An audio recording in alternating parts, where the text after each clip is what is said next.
सभी एटोमियंस को मेरा बहुत बहुत नमस्कार। आज से अ, हम लोग एक Q&A सेशन शुरू करने वाले हैं ताकि मैं उन सारे सवालों के जवाब दे सकूं जो आप पूछना चाहते हैं, और कुछ ऐसे जो मुझे भेजे गए हैं काफ़ी वक्त से। मैं ऐसे सवालों के जवाब देना चाहता हूं जो डिस्कस करना मुश्किल है रेगुलर सेमिनार्स के दौरान। अ, और मुझे लगता है कि ये वक्त हम लोगों के लिए बहुत फायदेमंद होगा।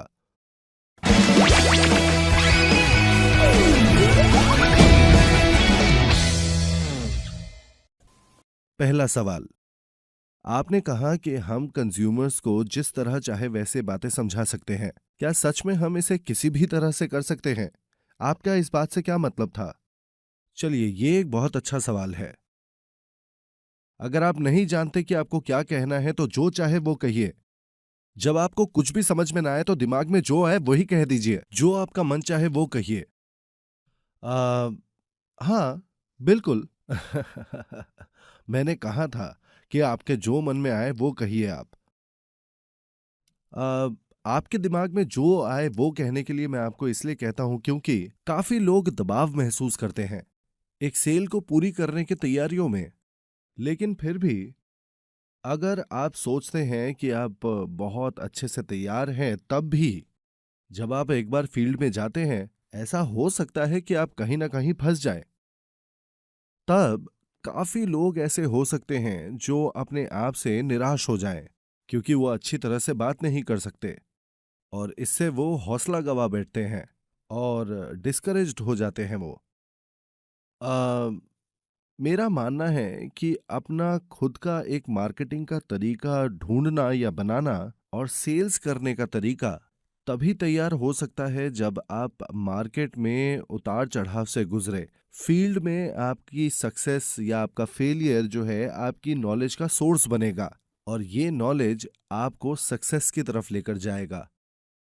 पर हाँ, एकेडमिक या सिस्टम के नॉलेज के हिसाब से अपने आप को तैयार करना कुछ लोगों के लिए ये जरूरी हो सकता है और उनकी शायद ये मदद भी करे। लेकिन कुछ लोग जो बहुत ज्यादा ज्ञानी नहीं हैं, उनके लिए ये पढ़ना और तैयार होना सेल्स के लिए बहुत भारी हो सकता है। तो शायद इस दबाव में आकर वो काम ही छोड़ दे, और वो भी शायद शुरुआती दौर में ही।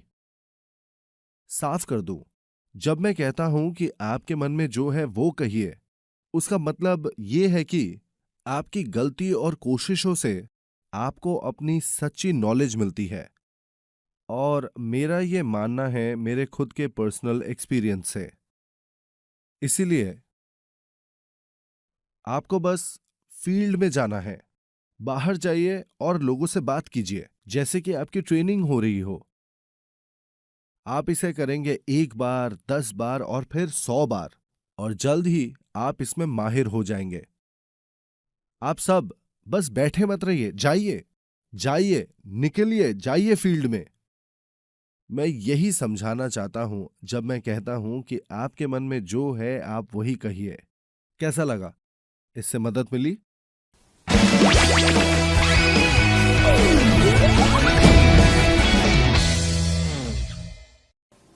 अगला सवाल है कि क्या फर्क है महत्वाकांक्षा और सट्टेबाजी में? काफी लोग हैं जिनको फर्क समझ में नहीं आता महत्वाकांक्षा और सट्टेबाजी में, क्योंकि मैं पिछले कई इवेंट से सट्टेबाजी को अवॉइड करने के लिए एम्फेसाइज कर रहा हूं। मैंने देखा कि काफी लोगों को गलत समझ है महत्वाकांक्षा की। ये लोग गलत काम करते हैं और कुछ भी करने के लिए तैयार हैं हायर मास्टरशिप पाने के लिए। उन लोगों के लिए ये गलत बातें ही उनकी महत्वाकांक्षा है। महत्वाकांक्षा और सट्टेबाजी एटमी में बर्दाश्त नहीं की जाएगी। मैं 3 महीने के अंदर एक सेल्स मास्टर बन जाऊंगा। कुछ लोग इसको सट्टा लगाना बोलते हैं। ये कसम उनके लिए सट्टेबाजी की तरह ही है। मैं ये मानता हूं कि अपनी सफलता के लिए एक सही लक्ष्य और सही टाइम को सेट करना बहुत बहुत जरूरी है और बहुत महत्वपूर्ण है। होता क्या है कि जब आप अपने लक्ष्यों को तय करते हैं वक्त और मास्टरशिप के लिए, तब आपके पास एक अच्छा प्लान होता है जिससे आप उसे हासिल कर सकते हैं। आपका लक्ष्य चाहे कितना भी अच्छा क्यों ना हो, अगर आप गलत तरीके अपनाते हैं या कुछ ऐसा करते हैं जो एटमी कभी बर्दाश्त नहीं करेगा, जैसे कि अपने क्रेडिट कार्ड को ओवरचार्ज करना, लोगों पर ज्यादा खरीदारी का दबाव बनाना या सेल्स के लिए गलत तरीकों को अपनाना, ये एक बहुत बड़ी मुश्किल बन जाएगी। ये गलत तरीके कभी बर्दाश्त नहीं किए जाएंगे। एक सही महत्वाकांक्षा वो है जहां आप सही काम करते हैं। मान लीजिए आपका लक्ष्य है एक सेल्स मास्टर बनना या 50 घरों को जोड़ना अपने हर एक लेग के साथ, और आप कसम खाते हैं कि आप उनको ऑटोमेटिक कंज्यूमर्स बना देंगे। मतलब आपको हर एक लेग में 50 हाउस होल्ड चाहिए 3 महीनों के अंदर। इस उम्दा प्लान के साथ आप कड़ी मेहनत करते रहे, इसे मैं कहता हूं सही महत्वाकांक्षा। एक और उदाहरण है, अगर आप एक डायमंड मास्टर बनना चाहें, आपको कड़ी मेहनत करनी पड़ेगी ताकि आपके पार्टनर्स ऑटो सेल्स मास्टर्स बन सके आपके दोनों लेग्स में, ताकि वो वक्त रहते अपने लक्ष्यों को हासिल कर सके। अपनी महत्वाकांक्षा को जानने के लिए आपके पास निर्धारित लक्ष्य होने चाहिए। महत्वाकांक्षा पूरी तरह से महत्वपूर्ण है और ये बहुत जरूरी है। महत्वाकांक्षी बनिए, अपने लक्ष्य तय कीजिए, एक वक्त निर्धारित कीजिए और कसम खाइए अपने लक्ष्यों को समय रहते ही हासिल करेंगे। हमेशा पूरी मेहनत कीजिए।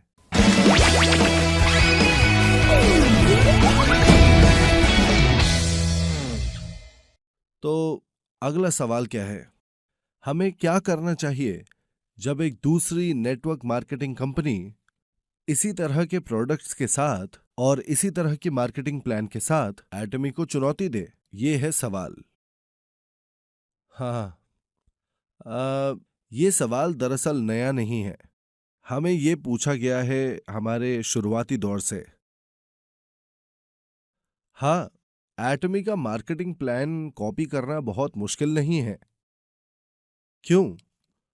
क्योंकि हमारा मार्केटिंग प्लान हम समझाते हैं हर उस इंसान को जो जानना चाहता है। इसको कॉपी करना काफी लोगों के लिए आसान होगा, ये कोई सीक्रेट नहीं है। कुछ सदस्य हमारे प्रोडक्ट्स को लेकर भी फिक्रमंद हैं। उनकी चिंता है कि शायद दूसरी कंपनियां हमारे प्रोडक्ट्स को कॉपी करने की कोशिश करें या उनका कॉन्सेप्ट अच्छी क्वालिटी कम दाम में, दूसरे शब्दों में एब्सोल्यूट क्वालिटी और एब्सोल्यूट प्राइस। हाँ, जरूर दूसरी कंपनियां ऐसे आइडियाज के साथ आ सकती हैं। अगर ये नई नई कंपनियां हमारी मार्केटिंग प्लान और प्रोडक्ट कॉन्सेप्ट को कॉपी करना चाहते हैं, क्या वो हमसे बेहतर परफॉर्म करके दिखा सकते हैं? दरअसल सवाल ये है, क्या ये प्रतिद्वंदी सच में हमको हरा सकते हैं?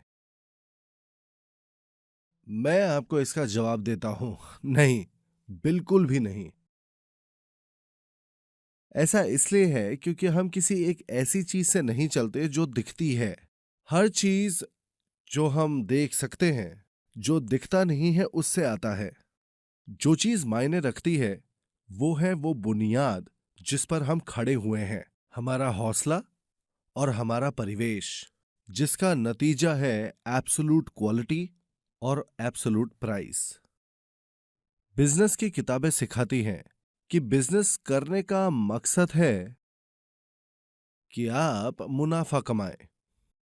यही सोच चली आ रही है बहुत सालों से और इस पे ज्यादा कोई बहस भी नहीं करता। लेकिन मेरे पास इसके बारे में एक दूसरी सोच है। बिल्कुल, एक बिजनेस को चलते रहने के लिए ये जरूरी है कि वो मुनाफा कमाए।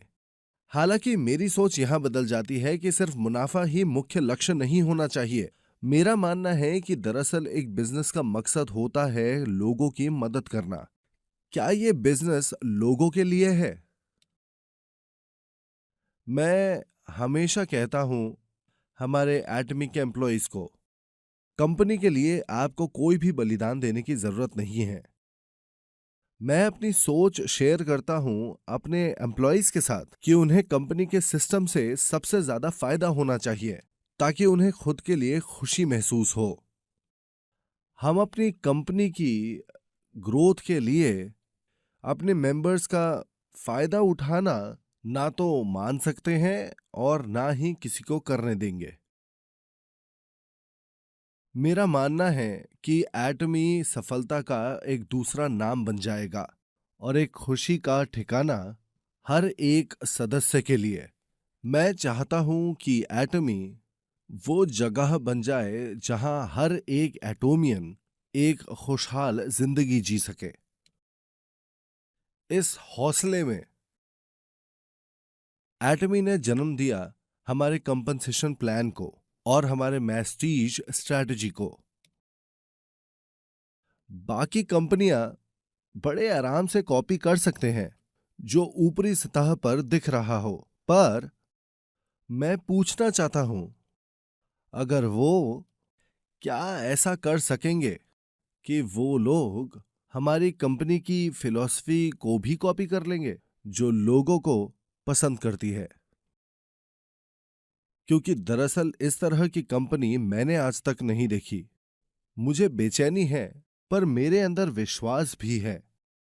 मैं सच में कई कंपनियों को हमारी तरह काम करते हुए देखना चाहता हूं। यह मेरी दिली इच्छा है कि दूसरे बिजनेस कॉपी करे वो स्पिरिचुअल एस्पेक्ट हमारी कंपनी का। ये बहुत खूबसूरत चीज होगी। इस तरह मेंबर्स आसानी से काम कर सकते हैं, कंपनी के ऊपर पूरी तरह भरोसा करके। एक कंपनी जो इतनी अच्छी हो, आप जरूर उसे आगे बढ़ाना चाहेंगे अपने बच्चों और बच्चों के बच्चों के लिए। क्या मुझे फिक्र करनी चाहिए कि इस तरह की बहुत सारी कंपनियां आ जाएंगी, हमारी कॉपी कर ली जाएगी? इस बात से फिक्रमंद होने के बजाय मैं खुश हो जाऊंगा अगर बहुत सारी कंपनियां एटमी की तरह हो जाए, जितनी चाहे उतनी कंपनियां हो जाए। अब क्या आप फिक्र करना बंद करेंगे ये देखकर कि एटमी की तरह बहुत सारी कंपनियां हैं?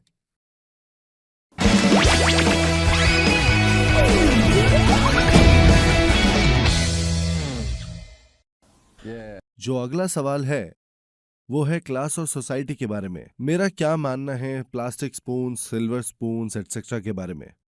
ये बहुत बुरा है। लोग इतने ऑब्सेस्ड क्यों हैं? क्लास से क्या फर्क पड़ता है? इससे क्या होगा? मेरा बैकग्राउंड है विंटेज प्लास्टिक स्पून्स। सीधी बात कहूं तो मैं पैदा हुआ था प्लास्टिक की स्पून के साथ, लेकिन अब मेरे पास चांदी की चम्मच है। आप कहां से आए हैं वो जरूरी नहीं है, लेकिन आप कहां जा रहे हैं वो जरूरी है। ये मेरी सोच है कि सामाजिक सीढ़ी पर ऊपर चढ़ना काफी मुश्किल होता जा रहा है। लोगों का सिर्फ ध्यान है इस स्पून थ्योरी के ऊपर। यहां पर एटमी काम आती है। एटमी का बिजनेस करते वक्त सिल्वर स्पून वालों का जरूरी नहीं है कि एडवांटेज हो, ना ही ये प्लास्टिक स्पूनर्स को किसी तरह का डिसएडवांटेज है। क्या अच्छे स्टूडेंट्स हमेशा जीतते हैं? हमारे रॉयल लीडर्स क्लब में बहुत सारे ऐसे मेंबर्स हैं जिन्होंने शायद अपने स्कूलिंग भी पूरी नहीं करी है। हाँ, किसी किसी के पास पीएचडी भी है, लेकिन मूल बात यह है कि हमारे सिस्टम के साथ आप शिक्षा के बिना भी सफल हो सकते हैं। क्या कम पढ़ाई लिखाई वालों के लिए यह बिजनेस सही नहीं है? वो लोग जो पैसों का इस्तेमाल करते हैं दूसरों के मुकाबले आगे बढ़ने के लिए, वो लोग सच्चाई से मीलों दूर हैं।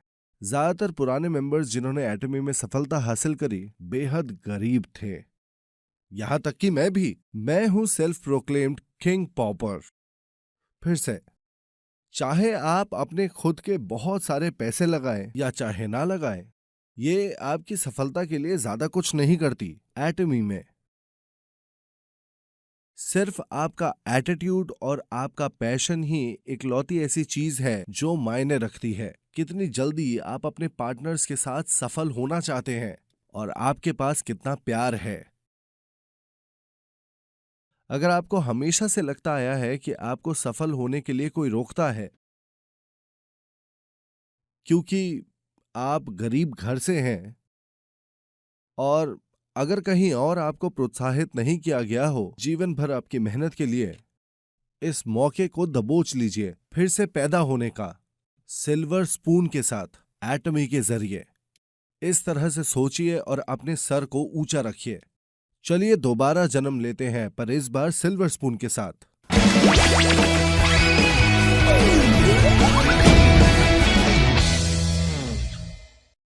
क्या आपको इस वक्त से मदद मिली? क्या मैंने आपके सारे सवालों के सही तरह से जवाब दिए हैं? मैं एक और Q&A सेशंस का इंतजार करूंगा आप सब एटोमियंस के साथ, ताकि मैं जवाब दे सकूं आपके सवालों का। सुनने के